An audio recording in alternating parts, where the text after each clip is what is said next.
भजन संहिता 24 आराधना और श्रद्धा की प्रार्थना है। इस वीडियो में हम पद दर पद प्रभु की महानता, पवित्रता और महिमा के इस शक्तिशाली प्रकटीकरण का गहन विश्लेषण करेंगे। क्या आपका हृदय इस भावनात्मक और आध्यात्मिक अनुभव के लिए तैयार है? हम जानेंगे कि कैसे दाऊद हमें प्रभु को सबका रचिता और स्वामी मानना, उनकी उपस्थिति में रहने के लिए स्वच्छ हाथों और शुद्ध हृदय की खोज करना और महिमा के राजा का स्वागत करने के लिए अपने जीवन के द्वार खोलना सिखाते हैं। और हम देखेंगे कि कैसे ये वचन आज भी हमारे हृदयों से सीधे जुड़ते हैं, जीवन के संघर्षों के बीच दिशा, नवीनीकरण और आशा प्रदान करते हैं। अंत तक बने रहें, क्योंकि एक गहन और परिवर्तनकारी चिंतन के अलावा हम इस भजन से प्रेरित होकर एक साथ प्रार्थना करेंगे, एक ऐसी प्रार्थना जो आपकी आशा को नवीनीकृत कर सकती है, आपके विश्वास को मजबूत कर सकती है और आपको प्रभु की महिमा के समक्ष पूर्ण समर्पण में जीने के लिए प्रेरित कर सकती है। भजन संहिता 24 हमें सृष्टि पर चिंतन करने से लेकर यह प्रकट करने तक के मार्ग पर ले जाता है कि प्रभु के सामने खड़े होने के योग्य कौन है। यह केवल अच्छे कर्म करने वालों के बारे में नहीं है, बल्कि उन लोगों के बारे में है जो निष्ठा और शुद्ध हृदय से जीवन जीते हैं। यह एक गहन आध्यात्मिक संदेश है, क्योंकि यह प्रकट करता है कि परमेश्वर की उपस्थिति को सतही तौर पर अनुभव नहीं किया जा सकता। वह महिमा के राजा, पवित्र और सर्वोच्च है, और वह हमें श्रद्धा, विश्वास और सच्चे हृदय से उनके पास आने के लिए आमंत्रित करते हैं। प्रत्येक पद हमें एक आध्यात्मिक यात्रा में और गहराई तक ले जाता है, जो स्वर्ग और पृथ्वी दोनों को छूती है। यह घोषणा करके कि पृथ्वी और उसमें मौजूद हर चीज प्रभु की है, हमें याद दिलाया जाता है कि हमारा कुछ भी नहीं है, हम तो बस प्रबंधक हैं।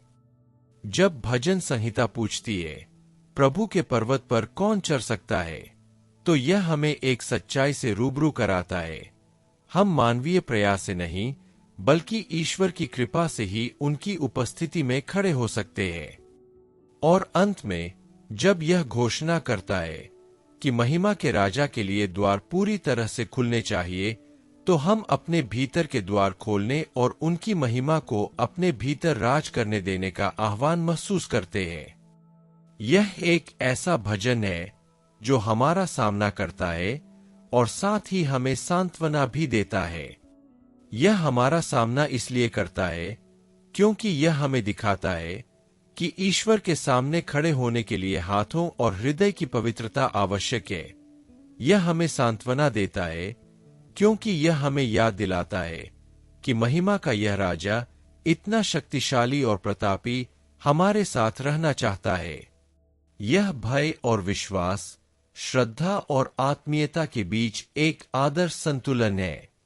यह हमें उस परमेश्वर की उपस्थिति को ग्रहण करने के लिए अपने हृदयों को तैयार करने का आह्वान करता है, जो सबसे महान है। इसलिए जैसे जैसे हम इस भजन का गहराई से अध्ययन करते हैं, पद दर पद अपने हृदय को तैयार करें।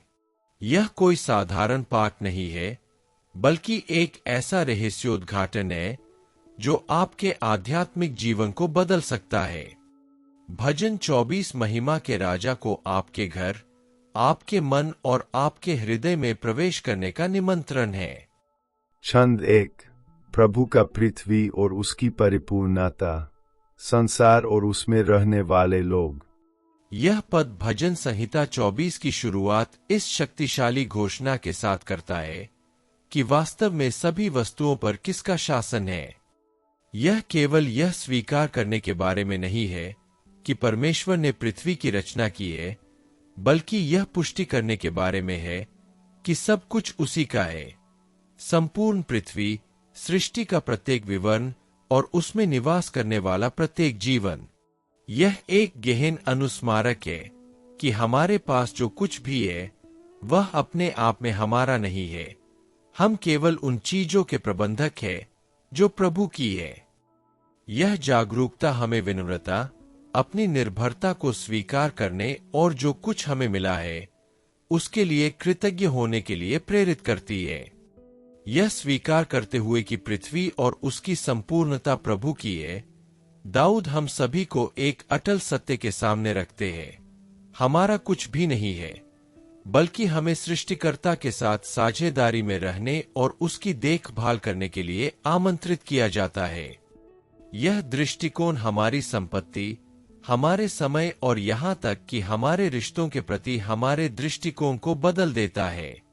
हमारे पास जो कुछ भी है उसका उपयोग ऐसे तरीके से किया जाना चाहिए जिससे परमेश्वर का सम्मान हो, क्योंकि सब कुछ आराधना की अभिव्यक्ति के रूप में उन्हें ही लौटता है। यह सत्य हमें यह भी याद दिलाता है कि हमारा जीवन भटका हुआ नहीं है, बल्कि एक ऐसे ईश्वर के हाथों में है जो सब पर शासन करता है। उसने न केवल पृथ्वी और उस पर रहने वाले सभी लोगों की रचना की है, बल्कि उनका पालन पोषण भी करता है। इसका अर्थ है कि हम अपने संघर्षों में अकेले नहीं हैं, नहीं हमारे मार्ग दिशाहीन हैं। वही ईश्वर जो इस ब्रह्मांड का स्वामी है, आपके जीवन के हर पहलू का ध्यान रखता है और आपको विश्वास और समर्पण के साथ उस पर भरोसा करने के लिए बुलाता है।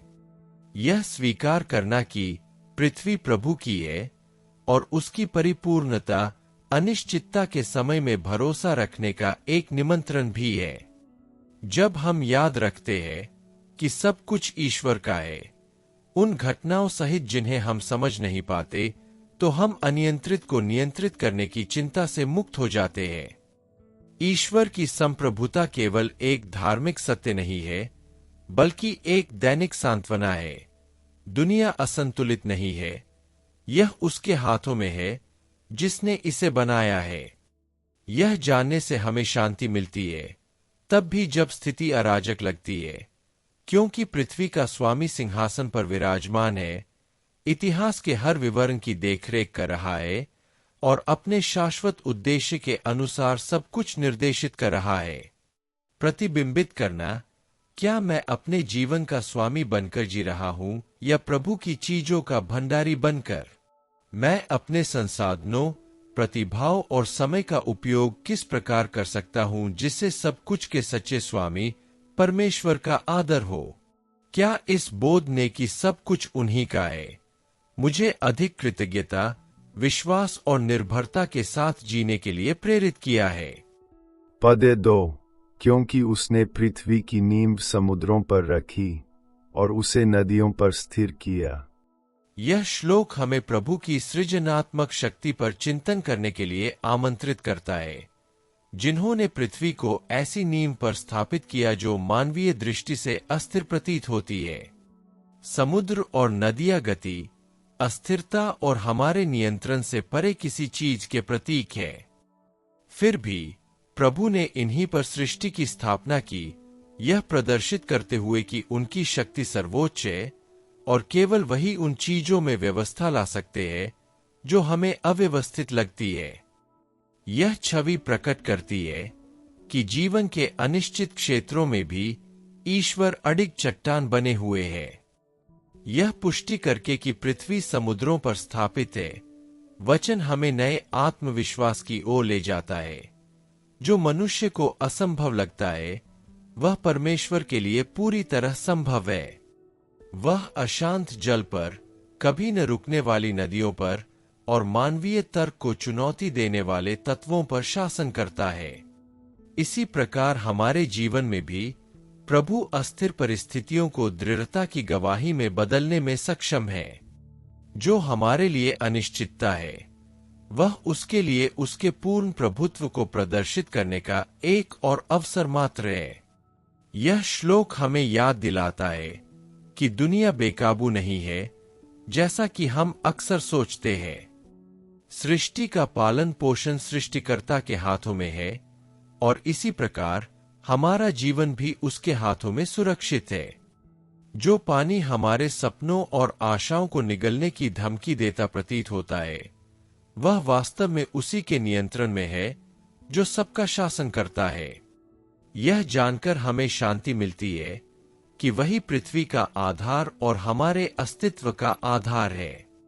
जब दाऊद घोषणा करता है कि प्रभु ने पृथ्वी की नींव समुद्रों पर रखी और उसे नदियों पर स्थिर किया, तो वह हमें अपनी मानवीय सीमाओं के विपरीत ईश्वरीय महानता को देखने के लिए आमंत्रित करता है। यह हमें याद दिलाता है कि ईश्वर अपने उद्देश्यों की पूर्ति के लिए स्थिर संरचनाओं पर निर्भर नहीं है, वह स्वयं अस्थिरता के बीच स्थिरता है। हम अक्सर क्षणभंगुर चीजों में सुरक्षा ढूंढते हैं, लोग, योजनाएं, संपत्ति, लेकिन यह पद हमें जीवन के सच्चे आधार की ओर संकेत करता है, प्रभु। जब हमारे आसपास की हर चीज अस्थिर प्रतीत होती है, तब भी हमारी आत्मा स्थिर रह सकती है, क्योंकि यह उसमें स्थिर है जो जल पर शासन करता है और तूफानों को शांत करता है। प्रतिबिंबित करना, क्या मैंने इस बात पर भरोसा किया है कि जब मेरे आसपास सब कुछ अस्थिर लगता है, तब भी प्रभु मेरे जीवन को संभालते हैं? क्या मैं उन क्षेत्रों को प्रभु को समर्पित कर सकता हूं जो मेरे नियंत्रण से बाहर लगते हैं, यह विश्वास करते हुए कि वे सभी जलों पर शासन करते हैं? मैं इस विश्वास में और अधिक गहराई से कैसे विश्राम कर सकता हूं कि मेरा जीवन सृष्टिकर्ता के हाथों में है? पद 3, यहोवा के पर्वत पर कौन चढ़ेगा और उसके पवित्र स्थान में कौन खड़ा होगा? यह पद हमारे सामने एक गहन और चुनौतीपूर्ण प्रश्न प्रस्तुत करता है।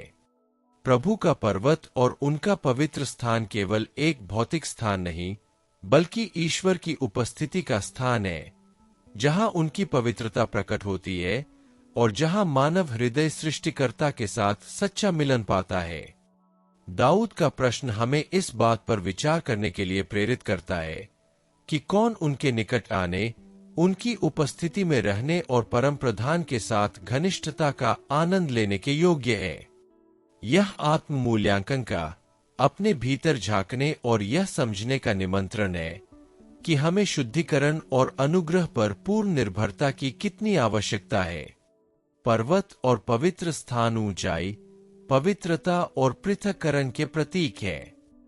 प्रभु के पर्वत पर चढ़ने का अर्थ है उन बोझों, पापों और उन सभी चीजों को पीछे छोड़ देना जो हमें अविश्वास और आत्मसंतुष्टि की जमीन से बांधती है।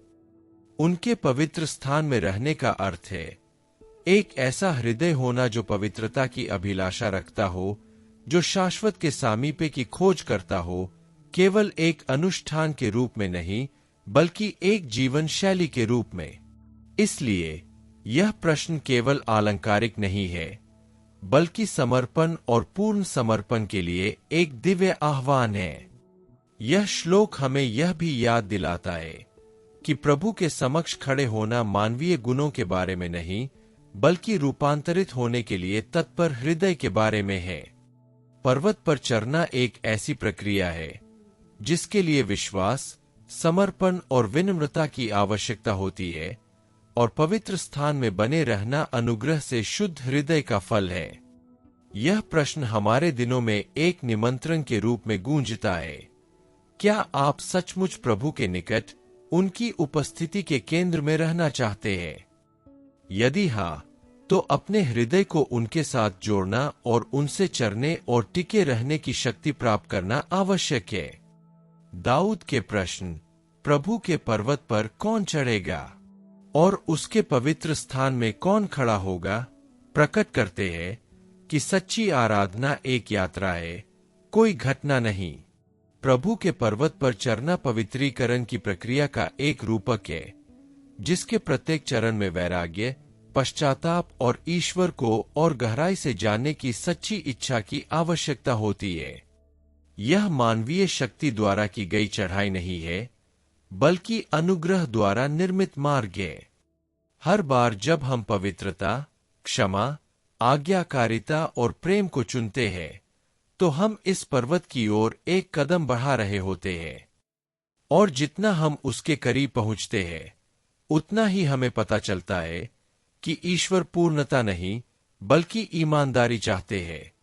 एक ऐसा हृदय जो थके होने पर भी चरने को तैयार हो, क्योंकि वह जानता है कि शीर्ष पर वह उपस्थिति है जो सब कुछ भर देती है। प्रतिबिंबित करना, क्या मैंने सचमुच प्रभु के पर्वत पर रहने और उनकी उपस्थिति का अंतरंग अनुभव करने की इच्छा की है? क्या मैं उन बोझों को छोड़ने को तैयार हूं जो मुझे पवित्र स्थान में रहने से रोकते हैं? मैं प्रतिदिन सृष्टिकर्ता के समक्ष रहने के लिए समर्पित और शुद्ध हृदय कैसे विकसित कर सकता हूं? पद 4, जिसके हाथ शुद्ध और हृदय पवित्र है, जिसने अपने मन को व्यर्थ बातों में नहीं लगाया और न कपट से शपथ खाई है। यह श्लोक हमें परमेश्वर के समक्ष निष्ठा पर विचार करने के लिए प्रेरित करता है। प्रभु के पर्वत पर चरना और उनकी उपस्थिति में रहना केवल एक बाहरी कार्य नहीं है, बल्कि एक आंतरिक वास्तविकता है जो हृदय से शुरू होती है। स्वच्छ हाथों का अर्थ है शुद्ध कर्मों के साथ जीना, दूसरों को नुकसान पहुंचाए बिना, बेईमानी से लाभ की तलाश किए बिना। और हृदय से शुद्ध होने का अर्थ है सच्चे, अविभाजित इरादे रखना, पूरी तरह से प्रभु पर केंद्रित होना। यही पवित्रता का वह मानक है जिसकी परमेश्वर अपेक्षा करता है। एक ऐसा जीवन जिसमें स्वच्छ हाथ और एक सीधा हृदय एक साथ हो। दाऊद हमें याद दिलाते हैं कि सिर्फ धर्मी दिखना ही काफी नहीं है, हमें अपने प्रति सच्चे होना चाहिए। ईश्वर दिखावे से प्रभावित नहीं होते, वे हृदय को देखते हैं। शुद्ध हृदय वह है जो अपनी आत्मा को व्यर्थता के हवाले नहीं करता, अर्थात वह अभिमान, झूठी सुरक्षा या सांसारिक भ्रमों से बंधा नहीं होता। यह पवित्रता केवल मानवीय प्रयास से नहीं, बल्कि प्रभु की कृपा से प्राप्त होती है, जो हमारे मन को रूपांतरित करते हैं और हमें नया हृदय प्रदान करते हैं। वही हमें शुद्ध करते हैं और अपनी उपस्थिति में बने रहने के लिए तैयार करते हैं। इसके अलावा पाठ में इस बारे में बात नहीं की गई है खानाचल से। यह वचनों और वादों में विश्वास योग्यता की ओर संकेत करता है। हमारी वाणी में वह सत्य प्रतिबिंबित होना चाहिए जो हमारे भीतर निवास करता है, क्योंकि झूठ हमें ईश्वर के साथ एकता से अलग करता है। एक ईमानदार जीवन हाथों, हृदय और होठों में प्रकट होता है। प्रभु ऐसे बच्चों की खोज करते हैं जो पारदर्शिता में रहते हैं, जो छल से भ्रष्ट नहीं होते, बल्कि सत्य के स्रोत के रूप में उन पर भरोसा करते हैं। केवल तभी हम कर सकते हैं उसके साथ गहन संवाद का अनुभव करें। स्वच्छ हाथों और शुद्ध हृदय के साथ जीवन जीना हमारे विश्वास और आचरण के बीच एकरूपता का दैनिक आह्वान है।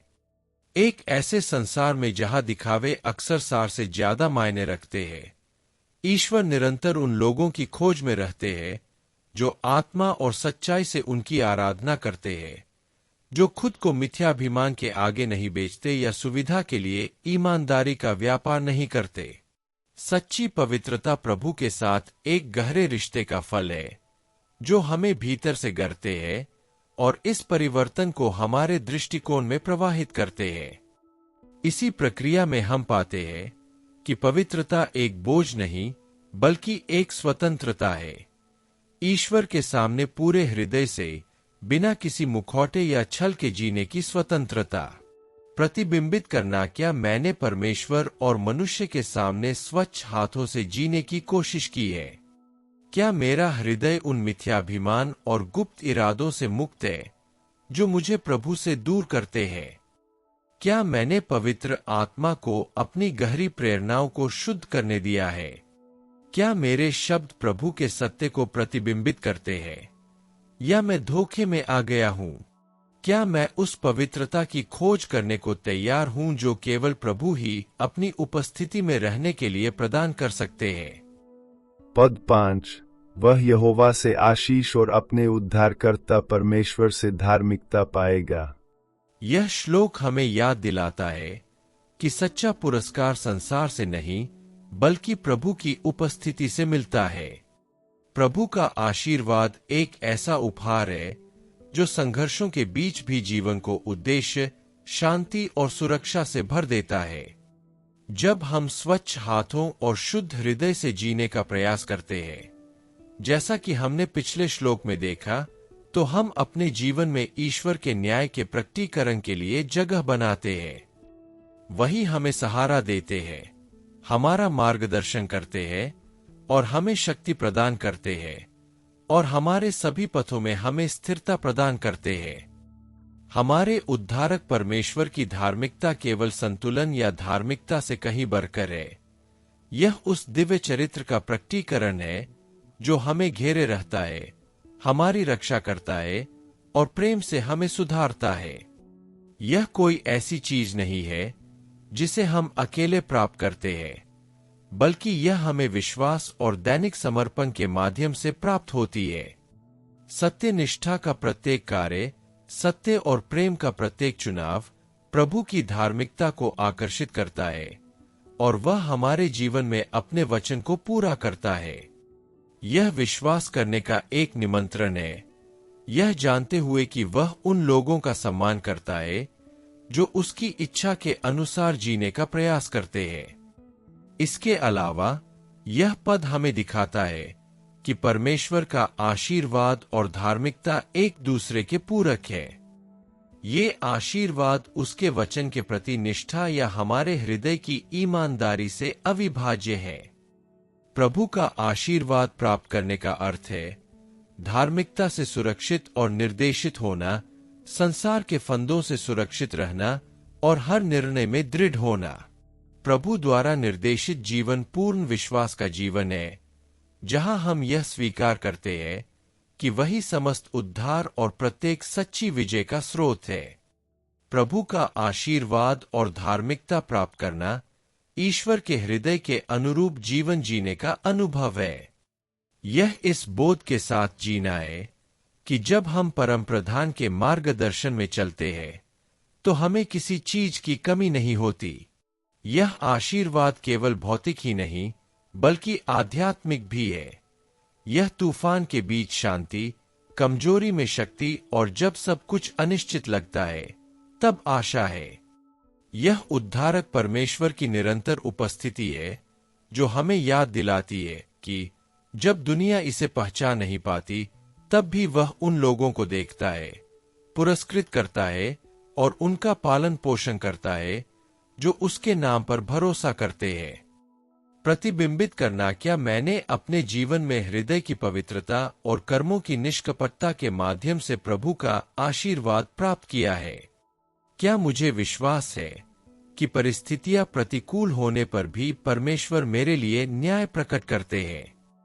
क्या मैं अपने जीवन के सभी पहलुओं में प्रभु के उद्धार और मार्गदर्शन को प्राप्त करने के लिए तत्पर हूँ? पद 6। हे याकूब के परमेश्वर, ऐसी ही पीढ़ी के लोग तेरे दर्शन के खोजी और तेरे दर्शन के खोजी है। यह श्लोक हमें प्रभु के स्वरूप की निरंतर खोज में जीवन जीने के महत्व पर चिंतन करने के लिए आमंत्रित करता है। ईश्वर की उपस्थिति की खोज केवल एक कर्मकांड नहीं है, बल्कि एक हार्दिक दृष्टिकोण, आत्मीयता और दिव्य मार्गदर्शन की आध्यात्मिक भूख है। जो लोग उनके स्वरूप की खोज करते हैं वे सत्य के प्रकाश द्वारा निर्देशित होते हैं, उनकी बुद्धि से प्रेरित होते हैं और उनके प्रेम से बल पाते हैं। यह ईश्वर के साथ संबंध को सभी सांसारिक विकर्षणों और चिंताओं से ऊपर रखने का आह्वान है, यह विश्वास करते हुए कि वे ही समस्त मार्गदर्शन और शांति के स्रोत हैं। ईश्वर की उपस्थिति की खोज करना भी विश्वास और समर्पण का एक कार्य है। इसका अर्थ है यह स्वीकार करना कि हम अकेले नहीं चल सकते, हमें सृष्टिकर्ता के सहयोग, संरक्षण और मार्गदर्शन की आवश्यकता है। जिस पीढ़ी का प्रभु सम्मान करते हैं वह है जो सच्चे मन से उनकी निकटता की खोज करती है, हर दिन उनकी कृपा पर निर्भर रहती है और यह विश्वास करती है कि वह हर कदम पर मार्गदर्शन करने के लिए वफादार है। यह निरंतर आत्मीयता का जीवन है, जहां हर निर्णय और हर भाव ईश्वर के प्रेम से प्रेरित होता है। इसके अलावा यह श्लोक एक मौन प्रतिज्ञा प्रकट करता है। जो लोग परमेश्वर को खोजते हैं उनका चलना व्यर्थ नहीं जाता। प्रभु की उपस्थिति रूपांतरित करती है, पुनर्स्थापित करती है और नवीनीकृत करती है। यह चुनौतियों का सामना करने का साहस, कठिन समय में भी आनंद और अनिश्चितता से अडिग आशा प्रदान करती है। जो लोग प्रभु के दर्शन की खोज करते हैं, उनके मार्ग पर चलना सच्ची सुरक्षा और पूर्णता का मार्ग है, क्योंकि वे शक्ति, दिशा और सांत्वना का शाश्वत स्रोत है। प्रभु की खोज करने वाली यह पीढ़ी उनकी वाणी के प्रति संवेदनशील हृदय और स्थिर न होने वाले विश्वास से चिह्नित है। ये वे पुरुष और महिलाएं हैं जो वर्तमान समय की विकर्षणों और दबावों के बीच भी अपनी दृष्टि शाश्वत पर स्थिर रखते हैं। वे समझते हैं कि ईश्वर के दर्शन की खोज केवल आशीर्वाद मांगने से कहीं बढ़कर है। यह उनकी उपस्थिति की कामना है, उन्हें गहराई से जानने की लालसा है, और यही खोज उन्हें अलग बनाती है। प्रकाश, विवेक और दृढ़ता से परिपूर्ण, जो संसार में याकूब के ईश्वर के चरित्र को प्रतिबिंबित करने में सक्षम है। प्रतिबिंबित करना, क्या मैंने हर दिन ईमानदारी और समर्पण के साथ परमेश्वर के दर्शन की खोज की है? क्या मैं उनकी उपस्थिति को अपने हृदय और अपने दृष्टिकोण को बदलने दे रहा हूं? क्या मुझे विश्वास है कि प्रभु जीवन की यात्रा में कठिनाइयों के बावजूद मेरा मार्गदर्शन और संबल करते हैं? पद 7। हे फाटकों, अपने खंभे ऊंचे करो, और हे सनातन द्वारों, ऊंचे हो जाओ, कि महिमा का राजा भीतर आए। यह श्लोक हमें ईश्वर की उपस्थिति के लिए हृदय के पूर्ण उद्घाटन की कल्पना करने के लिए आमंत्रित करता है। हम जो द्वार खोलते हैं, वे हमारे आंतरिक स्वभाव, हमारे समर्पण और प्रभु का अपने जीवन में स्वागत करने की हमारी तत्परता के प्रतीक है। वह केवल प्रतीकात्मक रूप से ही प्रवेश नहीं करते, बल्कि अपनी ज्योति, अपनी धार्मिकता और अपनी शांति से हमारी आत्मा के हर कोने को रूपांतरित कर देते हैं। वह महिमा के राजा है, और जब हम उनकी महिमा को स्वीकार करते हैं, तो हमें याद दिलाया जाता है कि सारी शक्ति, सारा ज्ञान और सारी अच्छाई उन्हीं की है। यह न केवल श्रद्धा का आह्वान है, बल्कि उनकी निरंतर उपस्थिति के उत्सव का भी। जब हम अपने आंतरिक द्वार खोलते हैं और प्रभु को प्रवेश करने देते हैं, तो हम उनके मार्गदर्शन और सुरक्षा के लिए ग्रहणशील हो जाते हैं। यह प्रवेश केवल एक अनुष्ठान नहीं है, बल्कि गहन विश्वास और पूर्ण समर्पण का एक कार्य है। हर चिंता, हर भय और हर प्रतिरोध उनके सामने रखा जाता है, और वे हमें अपनी शक्ति, अपना मार्गदर्शन और अपना असीम प्रेम प्रदान करते हैं। महिमा के राजा न केवल आराधना की मांग करते हैं, बल्कि अपने सिद्धांतों पर आधारित जीवन की भी मांग करते हैं, जहां हर कदम उनकी बुद्धि और देखभाल से प्रकाशित हो। इसके अलावा यह निमंत्रण गति और परिवर्तन का सुझाव देता है। जैसे द्वार खुलते हैं, वैसे ही हमारी आत्माएं भी ईश्वर की उपस्थिति के प्रत्युत्तर में उठती है। वह हमें सीमाओं, भय और आंतरिक बाधाओं पर विजय पाने की शक्ति प्रदान करते हैं। महिमा के राजा की उपस्थिति में प्रवेश करने का अर्थ है आध्यात्मिक नवीनीकरण का अनुभव करना, सुरक्षित महसूस करना और न्याय एवं आशा के पथ पर अग्रसर होना। प्रभु का प्रताप भयभीत नहीं करता। यह उन लोगों का स्वागत, मार्गदर्शन और बल प्रदान करता है जो सच्चे हृदय से उनकी खोज करते हैं। प्रतिबिंबित करना, क्या मैंने प्रभु के प्रवेश और मेरे जीवन को बदलने के लिए अपना हृदय पूरी तरह से खोल दिया है? क्या मैं अपने हर निर्णय और हर कदम का मार्गदर्शन करने के लिए उन्हें तैयार हूं? क्या मैं राजा की महानता और महिमा को पहचानता हूं और भरोसा करता हूं कि उनकी उपस्थिति मुझे प्रतिदिन नया और सशक्त बनाती है? पद 8। यह महिमावान राजा कौन है? यहोवा महाबली और पराक्रमी है, यहोवा युद्ध में पराक्रमी है। यह श्लोक हमें प्रभु की महिमा और अतुलनीय शक्ति का परिचय देता है। उन्हें महिमा के राजा के रूप में वर्णित किया गया है, जिनकी उपस्थिति उन्हें पहचानने वाले किसी भी हृदय को रूपांतरित और सुदृढ़ करती है। उनकी शक्ति केवल भौतिक ही नहीं, बल्कि आध्यात्मिक और शाश्वत भी है, जो उन लोगों को जो उन पर भरोसा करते हैं, कठिन से कठिन परिस्थितियों में भी सहारा देने में सक्षम है। प्रभु न केवल रक्षक है, वे एक मार्गदर्शक और रक्षक भी है, जो न्याय और बुद्धि के साथ अपनी संतानों का मार्गदर्शन करते हैं।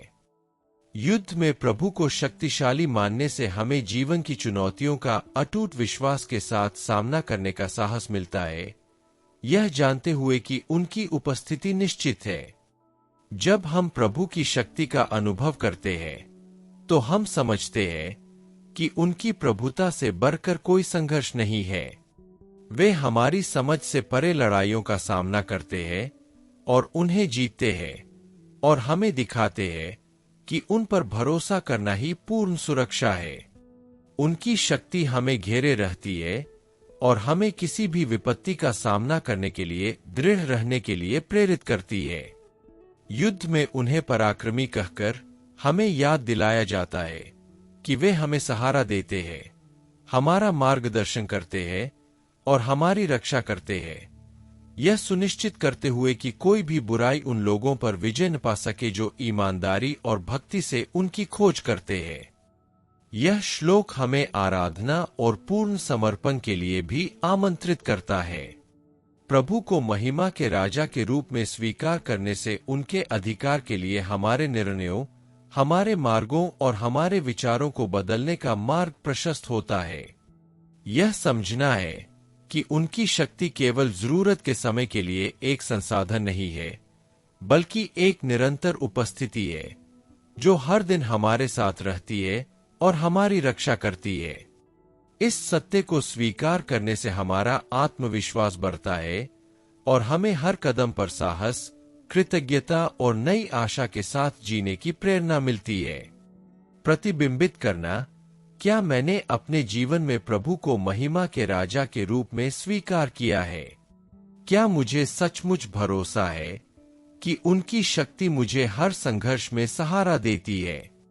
क्या मैं उनकी शक्तिशाली उपस्थिति को अपने निर्णयों को बदलने और अपने दैनिक मार्ग को निर्देशित करने की अनुमति दे रहा हूँ? पद 9। हे सनातन द्वारों, अपने सिर ऊंचे करो। हे प्राचीन फाटकों, अपने सिर ऊंचे करो, कि महिमा का राजा प्रवेश करे।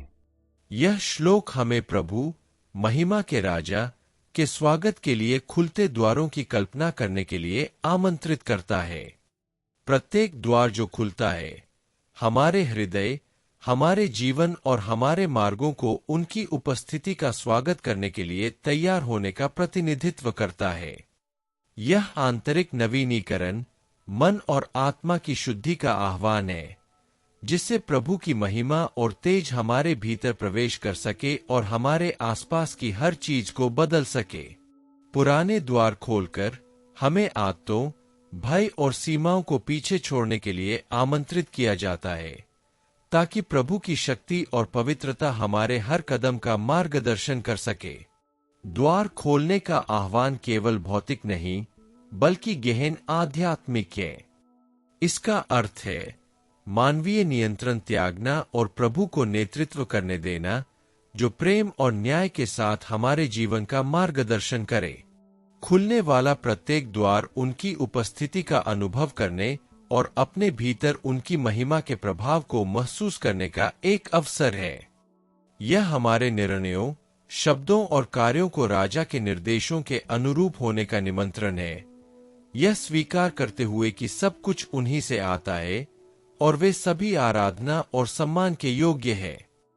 यह श्लोक हमें अपने विश्वास में सचेत और सक्रिय रहने की भी चुनौती देता है। केवल प्रभु की महिमा को पहचानना ही पर्याप्त नहीं है, हमें अपने जीवन में उनके प्रकट होने का मार्ग तैयार करना होगा, उनके कार्य करने के लिए जगह बनानी होगी। यह हमें याद दिलाता है कि महिमा के राजा हमारे पूर्ण समर्पित हृदय, हमारी सच्ची आज्ञाकारिता और हमारे पूर्ण विश्वास के पात्र है। इस जागरूकता के साथ किया गया प्रत्येक कार्य हमें उनकी देखरेख में, उनकी शक्तिशाली उपस्थिति द्वारा संरक्षित और सुदृढ़ जीवन जीने के करीब लाता है। प्रतिबिंबित करना। क्या मैंने अपने जीवन में पूरी तरह से प्रवेश करने के लिए प्रभु के लिए अपना हृदय खोल दिया है? क्या मैं उन्हें अपनी महिमा और पवित्रता से मेरे मार्ग का मार्गदर्शन करने दे रहा हूं? मैं अपने विचारों, दृष्टिकोणों और निर्णयों को प्रतिदिन महिमा के राजा की उपस्थिति का स्वागत करने के लिए कैसे तैयार कर सकता हूं? पद 10। यह महिमावान राजा कौन है? यहोवा महाबली और पराक्रमी है। यहोवा युद्ध में पराक्रमी है। यह पद हमें महिमा के राजा के रूप में प्रभु की महानता को प्रकट करता है, उनकी अद्वितीय शक्ति, साहस और सामर्थ्य को उजागर करता है। वह केवल एक दूरस्थ नेता नहीं है, वह हमारे लिए कार्य करते हैं, जीवन के दृश्य और अदृश्य युद्धों में हमारे लिए लड़ते हैं। प्रभु को इस प्रकार पहचानना हमें याद दिलाता है कि कोई भी परिस्थिति उनकी क्षमता से परे नहीं है और उन पर हमारा विश्वास हमें सबसे कठिन संघर्षों में भी सुरक्षा प्रदान करता है। वह दृढ़ चट्टान है जो हमें सहारा देती है और वह रक्षक है जो कभी असफल नहीं होते। जब हम प्रभु को बलवान और साहसी मानते हैं, तो हमें चुनौतियों के प्रति अपने दृष्टिकोण पर भी विचार करने के लिए आमंत्रित किया जाता है। हर विपरीत परिस्थिति का साहस के साथ सामना किया जा सकता है, यह जानते हुए कि हम अकेले नहीं हैं। प्रभु, जो समस्त सृष्टि पर शासन करते हैं, हमारे जीवन के हर पहलू पर भी शासन करते हैं। उनकी शक्ति हमें सुरक्षा प्रदान करती है और उनकी उपस्थिति शांति और आत्मविश्वास का संचार करती है। उनकी महानता को पहचानना हमें प्रतिदिन नए विश्वास, साहस और आशा के साथ जीने के लिए प्रेरित करता है। यह श्लोक हमें कार्य करने के लिए भी प्रेरित करता है, प्रभु पर भरोसा करने, समर्पण करने और उनकी सर्वोच्चता और शक्ति के लिए उनकी स्तुति करने के लिए। वे युद्ध में पराक्रमी प्रभु है और इस सत्य को हमारे हृदय, हमारे चुनाव और हमारे विश्व दृष्टिकोण को बदलना चाहिए। उनकी महिमा और शक्ति का चिंतन करके हम पूरी तरह से उन पर निर्भर रहना सीखते हैं, सभी परिस्थितियों में उनका मार्गदर्शन और सुरक्षा चाहते हैं। इस प्रकार प्रत्येक विजय और प्रत्येक चुनौती आध्यात्मिक विकास और अटूट विश्वास के प्रदर्शन का क्षण बन जाती है। प्रतिबिंबित करना। मैंने अपने दैनिक जीवन में प्रभु की शक्ति और महिमा को कैसे पहचाना है? क्या मैं अपनी लड़ाइयां लड़ने और अपने मार्ग की रक्षा करने के लिए उन पर भरोसा कर रहा हूं? मैं महिमा के राजा के मार्गदर्शन और शक्ति के अधीन और अधिक पूर्ण रूप से कैसे जी सकता हूं? हम यह निष्कर्ष निकाल सकते हैं कि भजन संहिता 24 के 10 पदों पर चिंतन करके हमें सृष्टिकर्ता, न्यायी और महिमा के राजा के रूप में प्रभु की महानता पर चिंतन करने के लिए आमंत्रित किया जाता है। यह भजन हमें याद दिलाता है कि सब कुछ उसी का है, चाहे वह विशालतम क्षेत्र हो या हमारे जीवन के सबसे अंतरंग विवरण। प्रत्येक पद हमें निष्ठा के साथ जीने, पवित्रता का अनुसरण करने और शुद्ध हृदय से प्रभु के पास जाने का आह्वान करता है, यह स्वीकार करते हुए कि हमारा जीवन उन्हीं की ओर से एक उपहार है और उनके मार्गदर्शन और व्यवस्था पर पूर्ण विश्वास रखते हुए। भजन संहिता 24 हमें अपने जीवन का मूल्यांकन करने की चुनौती देता है। प्रभु के सामने हम कौन हैं? हमने उनके पवित्र पर्वत पर चढ़ने के लिए अपने हृदयों को कैसे तैयार किया है? यह हमें निष्ठा से जीने, न्याय का पालन करने, अहंकार को त्यागने और उनके वादों पर भरोसा रखने के लिए आमंत्रित करता है। इन वचनों पर मनन करने से हम प्रभु के साथ एक गहरी आत्मीयता में पहुंचते हैं और उस आनंद और शांति का अनुभव करते हैं जो उनके मार्गों पर चलने और जीवन के सभी क्षेत्रों में उनकी संप्रभुता को स्वीकार करने से आती है। साथ ही यह भजन हमें याद दिलाता है कि प्रभु बलवान और पराक्रमी है, युद्ध में पराक्रमी है और जीवन के सभी द्वार और बाधाएं उनकी शक्ति के अधीन हैं। वे महिमा के राजा हैं, जो न्याय से शासन करते हैं, अपनी संतानों की रक्षा करते हैं और अपनी प्रतिज्ञाओं को पूरा करते हैं। इस प्रकार हम विश्वास के साथ उनके पास जा सकते हैं, यह जानते हुए कि वे न केवल हमारी देखभाल करते हैं, बल्कि हर परिस्थिति पर प्रभुता रखते हैं, हमारे लिए मार्ग प्रशस्त करते हैं और हमें विजय प्रदान करते हैं।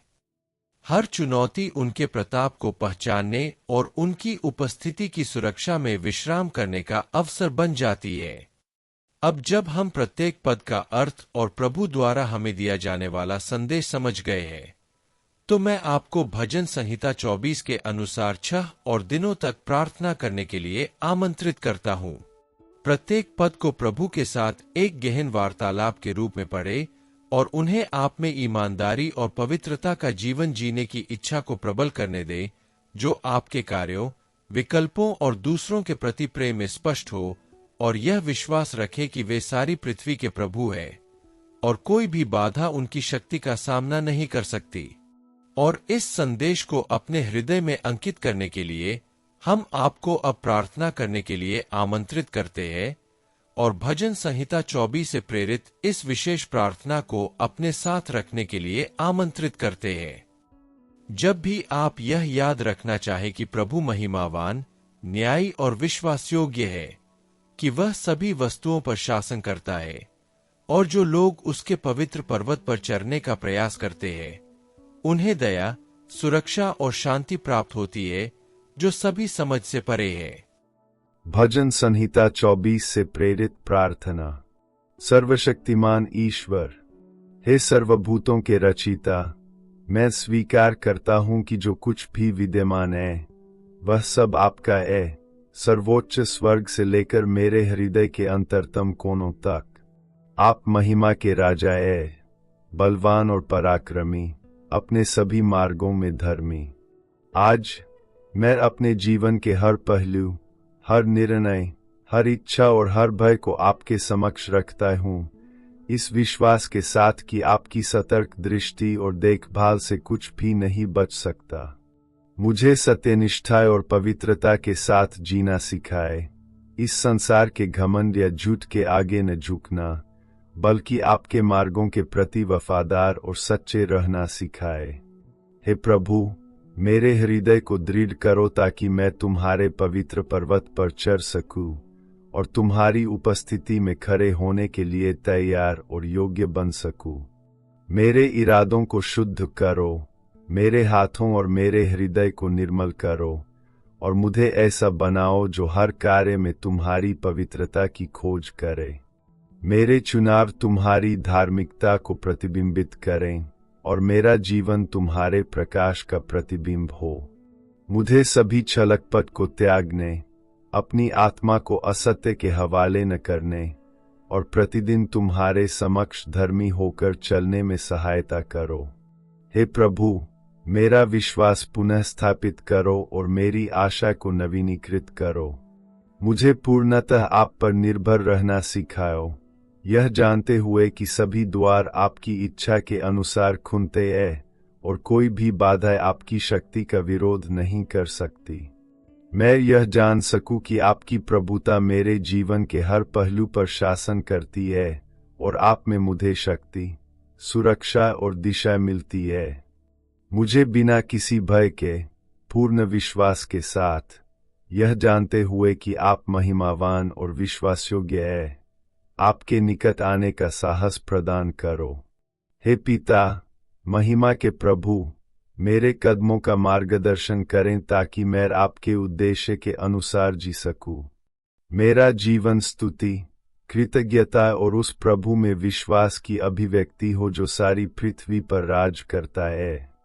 मुझे अपना हृदय विनम्र रखने, हर समय आपकी उपस्थिति की खोज करने और अपनी सभी चिंताओं को आपके हाथों में सौंपने में मदद करें, यह विश्वास करते हुए कि आपका न्याय और आपकी शांति हमेशा मेरा मार्गदर्शन करेगी। और अंत में, हे प्रभु, आपकी महिमा मेरे जीवन में सदैव स्मरण रहे। मैं कभी न भूलूं कि आप महिमा के राजा है, जो न्याय और दया से शासन करते हैं, जो आपके दर्शन के इच्छुकों की रक्षा करते हैं, और जो आप पर भरोसा रखते हैं उन्हें विजय प्रदान करते हैं। मैं आपकी उपस्थिति में, आपकी आत्मा के मार्गदर्शन में रहूं, और आपकी शांति, आपकी सुरक्षा और आपकी महिमा जीवन भर मेरे साथ रहे।